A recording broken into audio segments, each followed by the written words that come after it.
विभाजन के उस दौर में बहुत कुछ खोकर भारत आना और यहां जीवन के हर क्षेत्र में उपलब्धियां हासिल करना ये सामान्य बात नहीं है।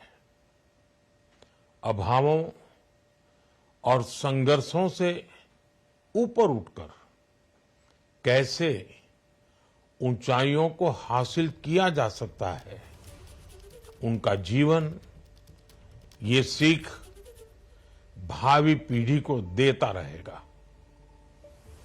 एक नेक इंसान के रूप में, एक विद्वान अर्थशास्त्री के रूप में और रिफॉर्म्स के प्रति समर्पित लीडर के रूप में उन्हें हमेशा याद किया जाएगा।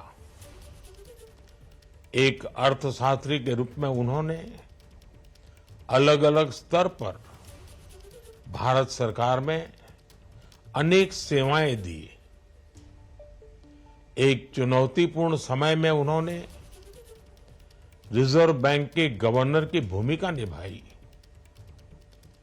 पूर्व प्रधानमंत्री भारत रत्न श्री पीवी नरसिम्हा राव जी की सरकार के वित्त मंत्री रहते हुए उन्होंने वित्तीय संकट से घिरे देश को एक नई अर्थव्यवस्था के मार्ग पर प्रशस्त किया।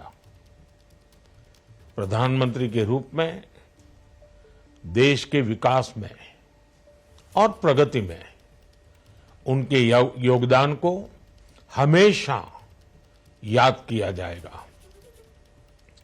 जनता के प्रति, देश के विकास के प्रति उनका जो कमिटमेंट था उसे हमेशा बहुत सम्मान से देखा जाएगा।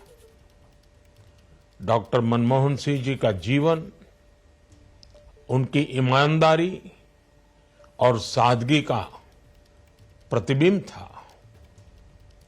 वो विलक्षण सांसद थे।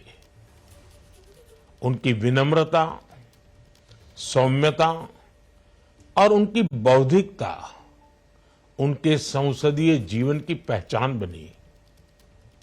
मुझे याद है कि इस साल की शुरुआत में जब राज्यसभा में उनका कार्यकाल समाप्त हुआ, तब मैंने कहा था कि सांसद के रूप में डॉक्टर साहब की निष्ठा सभी के लिए प्रेरणा जैसी है।